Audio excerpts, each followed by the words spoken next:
अच्छा, जब तक मैं एक बात बताना चाह रही हूँ कि आप ऑयलिंग चाहे चेहरे पे करें चाहे बालों में करें, हमेशा गीले बालों में करें। हाँ बेस्ट है। गीले बालों में करें, और चेहरे पे भी अगर ऑयलिंग करते तो आपका चेहरा गीला होना चाहिए। आप यकीन करें आपको ऑयल के तमाम बेनिफिट्स मिलेंगे। गीले बालों में एब्जॉर्प्शन ऑयल की बहुत अच्छी होगी। कभी भी ड्राई बालों में नहीं करें, हमेशा गीले बालों में करें करके और फिर हाँ बिल्कुल, और आप देखेंगे कि आपको हर चीज का बेनिफिट ट्रिपल मिलेगा। आज यही होने वाला है, मैं घर जाते साथ ही तेल चोपड़ा बन जाऊंगी। मैंने सोच लिया है। Doctor Ayesha, why are you so sad? देखिए आपने आज का मेरी बारी नहीं आएगी। मुझे बिल्कुल वैसा लगा कि जब पाकिस्तान में कोई जहाज लैंड करता है और सब पाकिस्तानी खड़े हो जाते हैं और सबको ऐसा लग रहा होता है कि जहाज कहीं उनको तारे बगैर उड़ना जाए, इसलिए फौरन खड़े हो जाते हैं। ऐसा हो नहीं सकता मेरे शो पे यार, आपको कुछ काम करने का मौका नहीं। देखें आपने मुझे बुला लिया, मेरा मैंने इनको कहा, मैंने कहा डॉक्टर कॉम है। जी। अच्छा, इसमें यह कि रेमेडी बताने से पहले मैं एक बात बता दूं कि हम जैसे हमने इतनी सारी चीज़ें यहाँ पे बता दी स्किन और हेयर के हवाले से, थोड़ा सा डाइट के हवाले से मैं बता देती हूँ कि हम ऑयल्स के बारे में इतनी बातें कर रहे हैं, लेकिन हमारा तो सारा सिस्टम पेट से ही चल रहा होता है। अगर हमारा पेट चल रहा होता है सही तरीके से तो फिर हमारा दिमाग सही चलता है, क्योंकि गट से सारा सिस्टम चलता है। और हमारा जो गट का कनेक्शन है वो अगर हमारा सही चलता है तो फिर हमारा ब्रेन, क्योंकि जो वेगस नर्व है वो सारा कनेक्शन हमारा कायम रखती है। तो ऑयल्स इसमें बहुत अच्छा और इम्पॉर्टेंट रोल प्ले करते हैं। ठीक है, तो जो कलनरी सिस्टम है हमारा, उसमें यह है कि हमें कैसे पता चलेगा कि सब जो भी हमारे क्लाइंट्स या पेशेंट्स होते हैं उनका पहला क्वेश्चन यही होता है कि अगर हम वेट लॉस पे भी आना चाहते हैं तो हम कौन सा तेल इस्तेमाल करें, हम खाना किस चीज़ में बनाएं, या हम क्या करें, या हमें अपनी ग्रोसरी भी करनी है तो हमें क्या पता चलेगा कि हमने किस चीज़ में अपना खाना बनाना है। अब इतने ब्रांड्स होते हैं, इतनी चीज़ें होती हैं। अच्छा, ऑलिव ऑयल ने कितनी पॉपुलैरिटी हासिल कर ली है ना, अब हर बंदा समझ रहा होता है कि हमने ऑलिव ऑयल में लेना है। उसके बाद अगले दिन ये आता है कि जी 1 महीने के बाद खातून आई और उन्होंने कहा कि जी मैं तो ऑलिव ऑयल लेके आई थी और मैंने तो उसमें पराठे भी बना के खा लिए, लेकिन कुछ भी फ़ायदा नहीं हुआ। तो एक बेसिक चीज़ है जो सबको पता होनी, वो बहुत ज़्यादा ज़रूरी होती है, वो ये होती है स्मोक पॉइंट। आपने कोई भी ऑयल लेना है, कोई भी चीज़ लेनी है, आपको ये पता होना बहुत ज़रूरी है कि उसका स्मोक पॉइंट क्या है। वो ये होता है कि जब हम खाना बनाना शुरू करते हैं, पहले तेल डालते हैं तो उस पर देखा होगा कि एक धुआं निकलना शुरू हो जाता है। कोई भी तेल, उसकी क्वालिटी का ये पता चलता है कि जो धुआं है या वो जो काला धुआं निकलता है वो बहुत देर से निकले, that is the smoke point. अगर धुआं बहुत जल्दी निकल रहा है तो उसका मतलब ये कि वो अपनी न्यूट्रिशनल वैल्यू जो है वो उसको खो रहा है। वो ख़त्म कर रहा है, उसके न्यूट्रिएंट्स जो हैं वो ख़त्म हो रहे हैं। ठीक है। तो उसके अंदर एवोकाडो जो ऑयल होता है या जो घी होता है, पुराने वक्तों में खाना घी में बनता था। ये तो अब हमने इतनी वैरायटी है, इतना मॉडर्न ज़माना है जो हम ऑयल्स की तरफ चले गए। आप सजेस्ट करती घी या ऑयल? घी। देखिए, उसका हमारा एक्चुअली मसला ये है कि अगर हम या तो मेडिटेरेनियन डाइट को फॉलो कर रहे हों, हमारे घरों में सैलड्स बन रही हों और हम सैलड्स खाते हों और उसके ऊपर बस हम ऑयल स्प्रिंकल करते हैं, ऑयल स्प्रिंकल करते हैं, जो ऑलिव ऑयल जो हम इस्तेमाल करते हैं, तो वो हम उसके ऊपर या तो वो ऑयल स्प्रिंकल। हमारा खाना क्या है, हमारी डाइट क्या है? पराठे, अंडे, वो ब्रेकफास्ट है।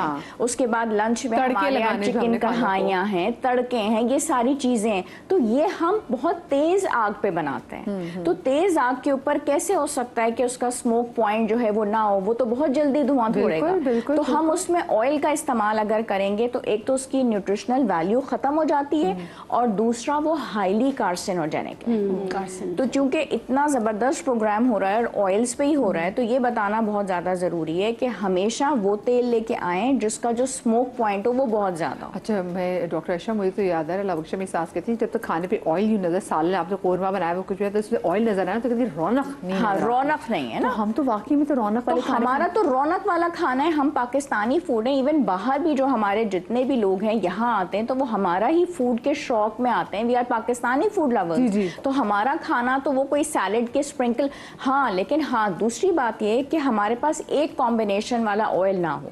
जब भी हम ग्रोसरी करें तो 2-3 कॉम्बिनेशन में ऑयल्स लाएं। हमने घी भी ले आए, हम कोरमा बना रहे हैं, बिरयानी बना रहे हैं, हम पराठे बना रहे हैं, तो हमारे पास घी हो। लेकिन उसके बाद हम एक्स्ट्रा वर्जिन ऑयल भी ले आएं सैलेड बना रहे हैं, हम उसमें स्प्रिंकल करके अगर कोई चीज़ डाल रहे हैं, हमने सौते करना है कुछ, हमने लहसुन का ज़रा सा कुछ भगार बनानी है हल्के से तेल पे, तो उसके बाद हमारे पास एक्स्ट्रा वर्जिन ऑयल भी हो। एक ही जो है ना चीज़ से सारा कुछ हाँकना नहीं है। ठीक है। So this was the message for today. अब हम रेमेडीज़ की तरफ आ जाते हैं। 2 सिंपल रेमेडीज़ हैं और एक जो रेमेडी है वो यही है वेट लॉस की, ठीक है, और उसमें बहुत सिंपल, जो कि लोगों को सबसे ज्यादा सुनिए, जो सबसे ज़्यादा उसका वो होता है। और इसमें हमारे पास एक्स्ट्रा वर्जिन ऑयल है, ठीक है, वो हमने 1 टीस्पून ले लिया, पिंच ऑफ सॉल्ट और पिंच ऑफ ब्लैक पेपर है, 1 टीस्पून एप्पल साइडर विनेगर है, ये लहसुन हमारे पास है साबुत, लेकिन हम इसको जो है मिन्स कर लेंगे और पिंच हमने उसमें डालना है, ठीक है, और पिंच ऑफ हल्दी है। अर्ली मॉर्निंग हमने इसका कहवा लेना है, इसका ड्रिंक, और 1 महीने ज़रूर लें। उसको बनाया कैसे जाता है? अच्छा, उसको जो बनाने का तरीका है वो सिंपल, आपने पानी को गर्म करना है और उसके बाद हमने 1 टीस्पून जो है एक्स्ट्रा वर्जिन ऑलिव ऑयल डाला, pinch of salt and black pepper है, 1 टीस्पून एप्पल साइडर विनेगर है, और जो है ना आपने उसके अंदर फाइनली चॉप्ड जो है फाइनली अच्छा, इसको पूरे दिन अगर बना के रखते हैं और हर मील से पहले भी इसका इस्तेमाल कर लेते हैं, like before breakfast, before lunch and before dinner, बहुत अच्छा है। इट्स टू गुड, क्योंकि इसमें आपको लेमन भी मिल रहा है, एप्पल साइडर विनेगर भी मिल रहा है और एक्स्ट्रा वर्जिन ऑयल भी मिल रहा है, तो ये आपकी डेली की रिक्वायरमेंट पूरी हो जाएगी। And it is a very good remedy for weight loss और I would highly recommend this, ठीक है। और दूसरा जो मैं पर्पस, क्योंकि हमारे जो एक्सपर्ट्स हैं इन्होंने स्किन और हेयर के हवाले से इतनी चीज़ें बता दी हैं, तो the second remedy I would share it would be for joint pains, क्योंकि अब वेदर भी आ रहा है, उसमें जॉइंट पेन्स का भी सारा सिलसिला है। उसमें हमारे पास 3 चीज़ें, ठीक है, और उसमें हमारे पास जो है ये सरसों का तेल, ठीक है, और उसमें है जिंजर ऑयल, और उसमें तीसरा मैंने तो यहाँ पे कोकोनट ऑयल रखा है, वो अभी चल रहा है हमारे पास, थोड़े दिनों में तो ये जाहिरी बात है जम जाएगा। तो उसमें आप कोई भी एसेंशियल ऑयल उसके अंदर ऐड कर सकते हैं, टन कतरे, या आप उसके अंदर जो है ऑलिव ऑयल वो ऐड करें, ठीक है। तो आपने ऑलिव ऑयल ले लिया, सरसों का तेल, जिंजर का तेल, और इसको आपने जो भी, ज़्यादातर हमारे पास यही वेट के प्रॉब्लम्स जो हैं वो बहुत ज़्यादा होते हैं, तो नी जॉइंट का मसला बहुत ज़्यादा है, ये आपने बहुत अच्छे तरीके से लगा के मसाज किया और नी के ऊपर रख के, ये कपड़ा ज़रूर रखें उसके ऊपर, ठीक है। ये कपड़ा कैसा कपड़ा है? कॉटन का कपड़ा है? ये किस चीज का कपड़ा है? कपड़ा सॉफ्ट होना जरूरी है, ठीक है। और इसको करके जैसे गांठ नहीं लगाते वो लगा दें, ठीक है। और ये काम आपने करना है रात के टाइम पे, ताकि उसके बाद आपने नहाना नहीं है, कोई ऐसा वो ना है, ब्लैंकेट ही ओढ़ेंगे ऑब्वियसली, क्योंकि अब ठंड का मौसम है। हॉट वाटर बॉटल्स होती हैं घरों के अंदर, उसमें पानी को गर्म करके, ठीक है, और आप वो ब्लैंकेट के अंदर ही रखें, क्योंकि तेल भी लगा हुआ है और ये जो कपड़ा है वो आपने बांधा और नीचे से गांठ लगा दी। कुछ लोग जो हैं आजकल बहुत इजीली अवेलेबल होते हैं मसाजर्स, वो थोड़ा होता है कि उसका आपको हीटिंग पैड्स हैं, गर्म कर लिए, वो रख लिए।